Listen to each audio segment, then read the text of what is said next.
കട്ടപ്പന കുട്ടിക്കാനം സംസ്ഥാന പാതയിലെ Chinnar 4-ാം mile കൊച്ചുകരിന്തിരവി Vagamon road തകർന്ന് യാത്രാക്ലേശം രൂക്ഷമായി. തകർന്ന റോഡിലൂടെയുള്ള യാത്ര ആരംഭിച്ചിട്ട് 6 വർഷം കഴിഞ്ഞു. പ്രദേശത്തെ ജനങ്ങൾ കുണ്ടും കുഴിയും താണ്ടി യാത്ര ചെയ്യാൻ വിധിക്കപ്പെട്ടിരിക്കുകയാണ്. കട്ടപ്പന കുട്ടിക്കാനം സംസ്ഥാന പാതയിലെ ചിന്നാർ 4-ാം മൈൽ കൊച്ചുകരിന്തിരവി വഴി വാഗമൺ മൊട്ടക്കുന്നിലേക്കുള്ള റോഡ് തകർന്ന് യാത്രാക്ലേശം രൂക്ഷമായി. 4-ാം മൈലിൽ നിന്നും കൊച്ചുകരിന്തിരവി വരെയുള്ള 6 കിലോമീറ്ററും തകർന്നു കിടക്കുകയാണ്. ഇതുവഴി പ്രാദേശിക വാഹനങ്ങൾ മാത്രമാണ് ഇപ്പോൾ സഞ്ചരിക്കുന്നത്. അടുത്ത കാലത്ത് കുറെ ഭാഗം ടാറിംഗ് നടത്തിയെങ്കിലും ബാക്കി ഭാഗം തകർന്നു കിടക്കുകയാണ്. റോഡ് പൊളിഞ്ഞ് മഴക്കാലത്ത് കുഴികളിൽ ചെളിവെള്ളം കെട്ടിക്കിടക്കുന്നതിനാൽ കാൽനട യാത്രയും ദുഷ്കരമാണ്. നൂറുകണക്കിന് പ്രദേശവാസികൾ ഉപയോഗിക്കുന്ന റോഡാണ് തകർന്നു കിടക്കുന്നത്. പൊട്ടിപ്പൊളിഞ്ഞ് നിശേഷം യാത്ര സഞ്ചാരയോഗ്യമല്ലാതായി തീർന്നിരിക്കുകയാണ്. ബാക്കി 2 കിലോമീറ്റർ വീതി കുറവാണ്. പൊട്ടിപ്പൊളിഞ്ഞ് സഞ്ചാരയോഗ്യമല്ലാത്ത സ്ഥിതിയിലുമാണ്.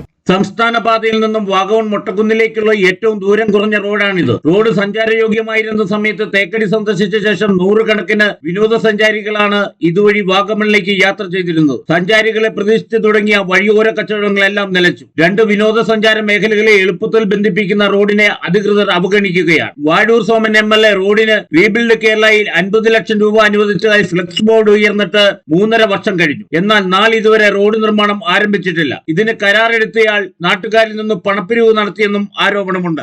MLA ഫണ്ടിൽ നിന്നും 50 ലക്ഷം രൂപ അനുവദിച്ചെന്നുള്ള ഒരു ഫ്ലെക്സ് ബോർഡും അതോടൊപ്പം വാർത്തയും വന്നിരുന്നു. എന്നാൽ നാളിതുവരെ യാതൊരു നടപടിയും അതിനെക്കുറിച്ച് എടുത്തിട്ടില്ല. കാരണം അന്വേഷിച്ചു കഴിഞ്ഞപ്പോഴത്തേക്ക് നിർമ്മിതിക്ക് കൊടുത്തിരിക്കുകയാണെന്നാണ് ബഹുമാനപ്പെട്ട MLA പറഞ്ഞത്. എന്നാൽ നിർമ്മിതി ഈ ഫണ്ട് ഏറ്റെടുക്കുകയോ അല്ലെങ്കിൽ ഈ റോഡ് ഏറ്റെടുത്ത് നടപ്പിലാക്കുകയോ നാളിതുവരെ ചെയ്തിട്ടില്ല. അപ്പം നമ്മൾ അതിന് സമരപരിപാടി ബാക്കി കാര്യങ്ങളെല്ലാം ആസൂത്രണം ചെയ്തിരുന്നു. വിളിച്ചു ചോദിച്ചപ്പോൾ പറയുന്നത് ഉടനെ ചെയ്യും എന്നാണ്.